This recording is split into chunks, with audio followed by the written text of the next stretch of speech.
This is a really rugged, windy, quite inhospitable place for most people. It's the 8th biggest island in New Zealand. It has a huge amount of history. It's been part of the landscape, it's part of the seascape, and dominates us here.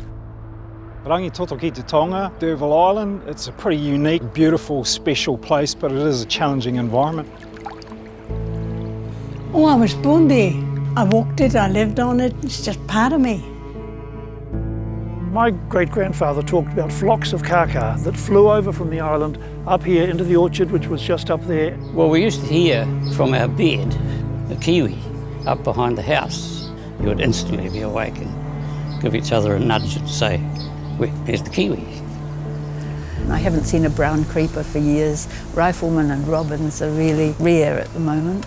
A lot of the birds have almost disappeared. No, we don't see tuatara on the island anymore. There aren't any kiwi left here. The last little spotted one was taken off in the late 80s. Very few native birds, very few native anything.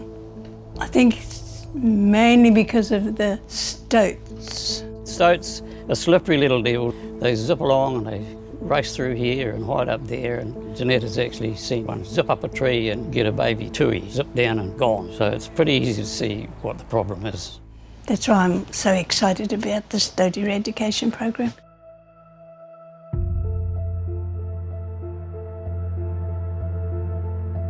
The people who live on Stoat Island have a long history here. They've lost kiwi, they've lost kaka, and they've lost kakariki in living memory, primarily due to stoats. And that's part of what motivates the community to do this project. I came here in 1974, my first visit. Farmed here for 25 years.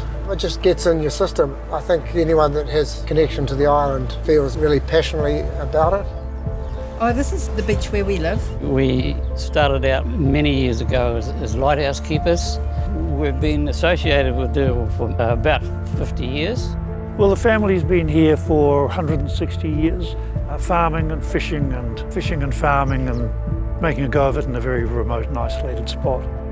It's wonderful that after 16 years, eradicating stoats from Stoat Island is really becoming a reality.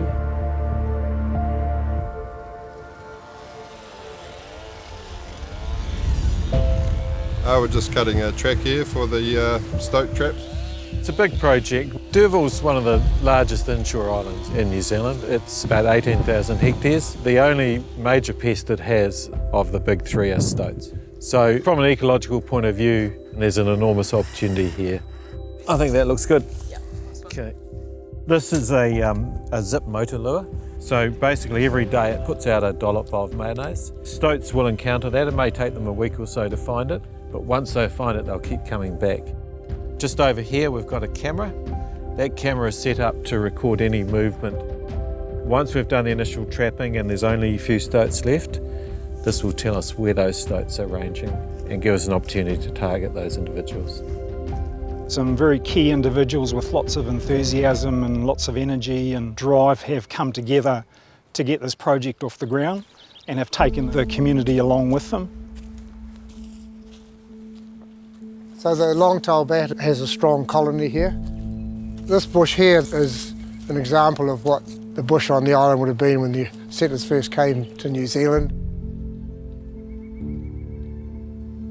The opportunity to participate in real kaitiakitanga for our species is really so important. And here comes the opportunity. We're just so grateful for these funders and workers and field people and just everyone that makes it happen. The kiwi, kaka, kakariki, they've gone. And that's really what the project is all about. Get the island in a state where we can restore them.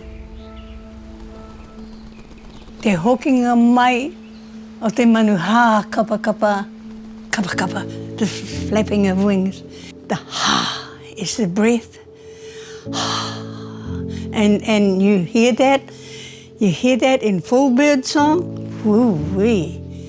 That's what our hope is.